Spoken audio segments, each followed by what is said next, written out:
વસેલો છે। તો તમામ સમાજને હું એક નિવેદન કરીશ કે એક જ ડીજે આપણે આપણા સમાજમાં અને ઘરના પ્રસંગમાં જે માન લો કે લગ્ન હોય કે કોઈ બીજો પ્રસંગ હોય તો એના માટે તમામે બે હાથ ઊંચા કરીને આપણે સમર્થન કરવું છે। અને તમામ દરેક ગામ લોકોને મેં વિનંતી કરીશ કે આગેવાનોને વિનંતી કરીશ તમે લોકો આ વાત જે આપણે અહીંયા કરી છે શિક્ષણ બાબતે કે સામાજિકના વધારાના ખર્ચા પ્રમાણે જે વાત કરી છે એ તમામ લોકોએ તમારા આજુબાજુના આગેવાનોને જઈને કહેવાનું છે।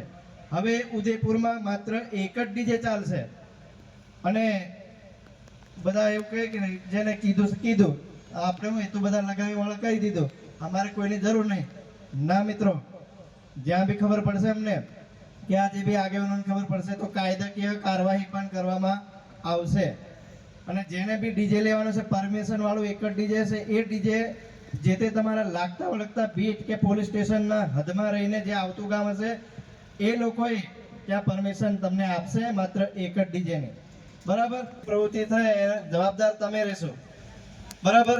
ઘણીક વખત આપણે બેન દીકરીઓને જે છોકરા છોકરીને રમાડવાનું જે કરે છે એ બી બંધ હિંગોળી કરે અગલે દાડે આપણે રમાડી દેવાની છોકરીને આપણા ઘર કુટુંબના કે જ્યારે બી કોઈ નજીકના હગાવાલા ભેગા થાય તો હિંગોળીની દાળ રમાડવાનું ક્યારે હિંગોળીની દાળ અને છોકરાને રમાડો પણ જે કંઈ હોય એની જે તે પંચવાળા જે નક્કી કરે એ પ્રમાણે એવું નહીં કે લગામીનો જ સંવિધાન લગામીનો જ બધે અમે આખા તાલુકામાં કરવાની લેવાનો।